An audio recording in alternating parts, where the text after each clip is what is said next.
السلام علیکم۔ آج ہم تاریخ اسلام کے سب سے روشن چہرے، رسول خدا کے سب سے قریبی ساتھی اور خلیفہ اول حضرت ابو بکر صدیق رضی اللہ عنہ کی سیرت پر بات کریں گے۔ یہ وہ ہستی ہے جنہوں نے نہ صرف رسول اللہ صلی اللہ علیہ وسلم کی رفاقت کو پایا بلکہ پوری امت کی قیادت کو اپنے کردار، تقوی اور حکمت سے سنوارا۔ چلیے اس عظیم ہستی کی زندگی کا ایک جائزہ لیتے ہیں۔ ابتدائی زندگی۔ حضرت ابو بکر صدیق کا اصل نام عبداللہ بن عثمان تھا۔ آپ کا لقب صدیق رسول اللہ صلی اللہ علیہ وسلم نے دیا کیونکہ آپ نے واقعہ معراج کو فوراً سچ مانا جب سب انکار کر رہے تھے۔ آپ قریش کے قبیلے تیم سے تعلق رکھتے تھے۔ زمانہ جاہلیت میں بھی سچے، نرم دل اور نیک سیرت انسان کے طور پر مشہور تھے۔ تجارت سے وابستہ تھے مگر دل ہمیشہ حق اور سچائی کی تلاش میں رہا۔ اسلام قبول کرنا۔ جب نبی کریم صلی اللہ علیہ وسلم نے دعوت اسلام کا آغاز کیا تو سب سے پہلے جن مردوں نے آپ صلی اللہ علیہ وسلم پر ایمان لایا ان میں حضرت ابو بکر صدیق سب سے پہلے تھے۔ آپ نے اسلام قبول کیا تو آپ کے ذریعے حضرت عثمان، حضرت زبیر، حضرت عبد الرحمن بن عوف، حضرت طلحہ جیسے بڑے صحابہ بھی ایمان لائے۔ آپ نے اپنی دولت اور جان سے اسلام کی بھرپور خدمت کی۔ رسول اللہ صلی اللہ علیہ وسلم کے سب سے قریبی ساتھی۔ ہجرت کا وقت آیا تو رسول اللہ صلی اللہ علیہ وسلم نے حضرت ابو بکر صدیق کو اپنا ہمسفر بنایا۔ غار تھور میں 3 دن تک آپ صلی اللہ علیہ وسلم کے ساتھ رہے۔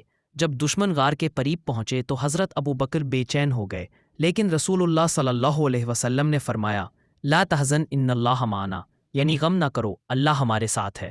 یہ قربت اور اعتماد بتاتی ہے کہ حضرت ابو بکر کو رسول اللہ صلی اللہ علیہ وسلم کے ساتھ کیسا خاص مقام حاصل تھا۔ غزوات میں شرکت اور خدمات۔ حضرت ابو بکر رضی اللہ تعالیٰ عنہ نے تمام بڑے غزوات میں شرکت کی۔ غزوہ تبوک میں اپنا سارا مال اللہ کے راستے میں دے دیا۔ جب نبی کریم صلی اللہ علیہ وسلم نے پوچھا ابو بکر اپنے اہل خانہ کے لیے کیا چھوڑا، تو جواب دیا اللہ اور اس کا رسول۔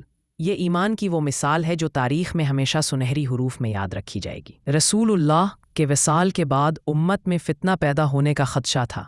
صحابہ نے مشورے سے حضرت ابو بکر صدیق کو خلیفہ چن لیا۔ یہ بہت نازک وقت تھا۔ آپ نے خلافت سنبھالی تو سب سے پہلے مرتد قبائل، جھوٹے نبیوں اور زکوٰۃ نہ دینے والوں کے خلاف جہاد کیا۔ حضرت خالد بن ولید اور دیگر سپہ سالاروں کو بھیجا اور اسلام کو پھر سے منظم کیا۔ غزوات میں شرکت اور خدمات۔ حضرت ابو بکر رضی اللہ تعالیٰ عنہ کی تمام بڑے غزوات میں شرکت کی۔ غزوہ تبوک میں اپنا سارا مال اللہ کے راستے میں دے دیا۔ ابو بکر اپنے اہل خانہ کے لیے کیا چھوڑا، تو جواب دیا اللہ اور اس کا رسول۔ یہ ایمان کی وہ مثال ہے جو تاریخ میں ہمیشہ سنہری حروف میں یاد رکھی جائے گی۔ خلافت کا آغاز۔ رسول اللہ صلی اللہ علیہ وسلم کے وصال کے بعد امت میں فتنہ پیدا ہونے کا خدشہ تھا۔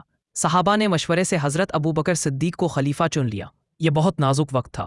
آپ نے خلافت سنبھالی تو سب سے پہلے مرتد قبائل، جھوٹے نبیوں اور زکوٰۃ نہ دینے والوں کے خلاف جہاد کیا۔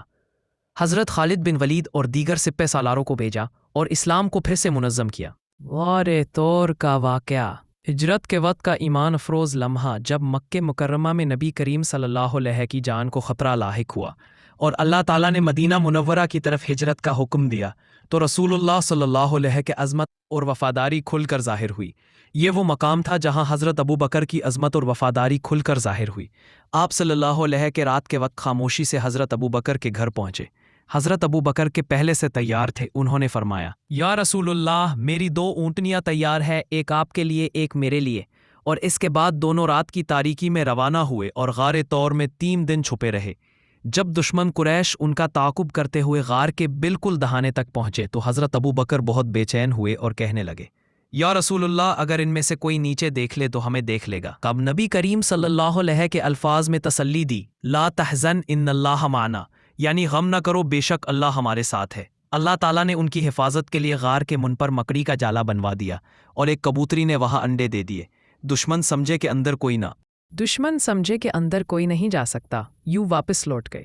غار میں قیام کے دوران حضرت ابو بکر رضی اللہ عنہ نبی پاک کے لیے خوراک اور پانی کا انتظام کرتے اور اپنے بیٹے حضرت عبداللہ رضی اللہ عنہ سے مکہ کی خبریں حاصل کرتے۔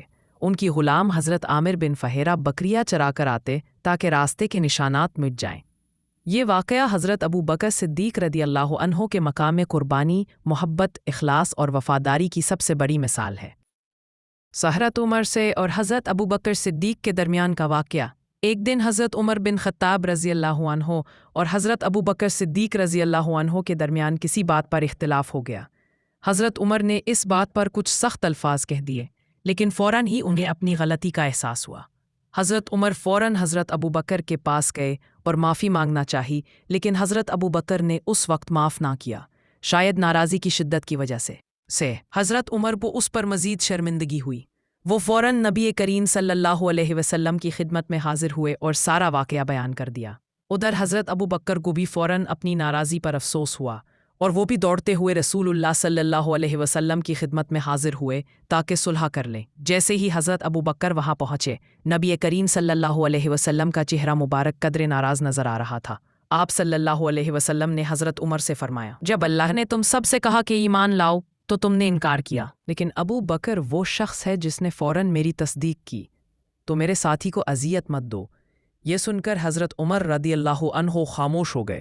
حضرت ابو بکر زار و قطار رونے لگے اور عرض کیا، یا رسول اللہ، سب قصور میرا تھا، عمر بے قصور ہے، میں ہی پہلے ناراض ہوا تھا۔ اس واقعے سے ہمیں سبق ملتا ہے کہ حضرت ابو بکر صدیق اور حضرت عمر رضی اللہ عنہ جیسی عظیم ہستیاں بھی انسان تھیں، مگر ان کا اخلاص، عاجزی اور فوراً رجوع کرنا انہیں سب سے جدا کرتا ہے۔ اس واقعے سے حاصل ہونے والے سبق: 1. بڑے لوگ بھی اختلاف کرتے ہیں، مگر معافی مانگنے اور معاف کرنے میں پہل کرتے ہیں۔ 2. نبی صلی اللہ علیہ وسلم کے دل میں حضرت ابو بکر کا مقام بہت بلند تھا۔ 3. اختلاف کے باوجود دونوں صحابہ کی محبت اور بھائی چارہ مثالی تھا، جو ہمیں بھی سیکھنا چاہیے۔ زلزلہ لے آیا، وہ ہستی جو ہر دل کی راحت تھی، جو ہر غم کی دوا تھی، اب دنیا میں نہیں رہی تھی۔ صحابہ کرام پر غم کا پہاڑ ٹوٹ پڑا، کچھ صحابہ بے ہوش ہو گئے، کچھ ساکت ہو گئے اور کچھ جیسے ایمان کی بنیاد کھو بیٹھے۔ حضرت عمر جو ہمیشہ مضبوط اور جری مشہور تھے، تلوار نکال کر کہنے لگے، جس نے کہا کہ رسول اللہ صلی اللہ علیہ وسلم کا انتقال ہو گیا ہے، میں اس کا سر قلم کر دوں گا۔ نبی اللہ کے نبی تھے، وہ زندہ ہیں جیسے موسیٰ غائب ہوئے تھے۔ یہ امت کی نازک ترین گھڑی تھی۔ اسلحہ: حضرت ابو بکر صدیق کا حوصلہ۔ ایسے وقت میں حضرت ابو بکر مسجد نبوی میں داخل ہوئے اور سیدھے رسول اللہ صلی اللہ علیہ وسلم کے حجرہ مبارک میں گئے۔ آپ نے نبی کریم صلی اللہ علیہ وسلم کے چہرے مبارک سے کپڑا ہٹایا، پیشانی کو چوما اور فرمایا، اے اللہ کے نبی، آپ پاکیزہ زندگی گزار کر دنیا سے تشریف لے گئے، اللہ آپ پر کبھی دو موتیں جمع نہیں کرے گا، آپ دنیا سے جا چکے، یہ اٹل حقیقت ہے۔ اے اللہ کے نبی، آپ پاکیزہ زندگی گزار کر دنیا سے تشریف لے گئے، اللہ آپ پر کبھی دو موتیں جمع نہیں کرے گا، آپ دنیا سے جا چکے، یہ اٹل حقیقت ہے۔ پھر حضرت ابو بکر مسجد نبوی میں آئے اور لوگوں کو خاموش کروایا۔ اس کے بعد وہ تاریخ ساز خطاب کیا جو امت کو سنبھالنے والا لمحہ تھا۔ اے لوگو، سن لو، جو محمد صلی اللہ علیہ وسلم کی عبادت کرتا تھا تو جان لو کہ محمد صلی اللہ علیہ وسلم وفات پا گئے ہیں، اور جو اللہ کی عبادت کرتا ہے تو بے شک اللہ زندہ ہے اور کبھی نہیں مرے گا۔ پھر آپ نے قرآن کی یہ آیت تلاوت فرمائی، وما محمد الا رسول قد خلت من قبلہ الرسل، سورہ آل عمران 44-72۔ یہ الفاظ بجلی کی طرح دلوں میں اتر گئے۔ حضرت عمر نے کہا، مجھے لگا یہ آیت آج ہی نازل ہوئی ہے۔ ایسا نازک وقت، بڑے فیصلے۔ نبی صلی اللہ علیہ وسلم کے بعد صرف غم ہی نہیں تھا، بلکہ سیاسی اور دینی فتنوں کا طوفان اٹھ چکا تھا۔ کچھ قبائل نے زکوٰۃ دینا چھوڑ دی، کچھ نے نبوت کے جھوٹے دعوے کر دیے، امت میں خلفاء کے چناؤ پر اختلاف ہو رہا تھا، مگر حضرت قرآن مجید کو جمع کرنے کا فیصلہ کیا۔ 4. اسلامی خلافت کو منظم بنیادوں پر قائم کیا۔ امت کے دل کو تھامنے والا حضرت ابو بکر رضی اللہ عنہ نہ صرف انتظامی خلیفہ تھے بلکہ وہ امت کے دل کے زخموں کا مرہم بھی تھے۔ ان کا چہرہ، آواز، نرمی اور سچائی امت کو نبی پاک صلی اللہ علیہ وآلہ کی یاد دلاتی تھی۔ آپ نے ثابت کر دیا کہ نبوت ختم ہو چکی ہے، لیکن نبوت کی امانت کو اٹھانے والے موجود ہیں۔ ایک پیغام امت: نبی پاک صلی اللہ علیہ وآلہ کے بعد جو سب سے بڑا خطرہ تھا وہ تھا امت کا ٹوٹ جانا، لیکن حضرت ابو بکر رضی اللہ عنہ نے اسے سنبھالا، بچایا اور جوڑا۔ آج ہم مسلمان جو قرآن پڑھتے ہیں، جو دین قائم ہے، گنجاتی ہے، یہ سب ان کی حکمت، جرات اور قربانی کی برکت ہے۔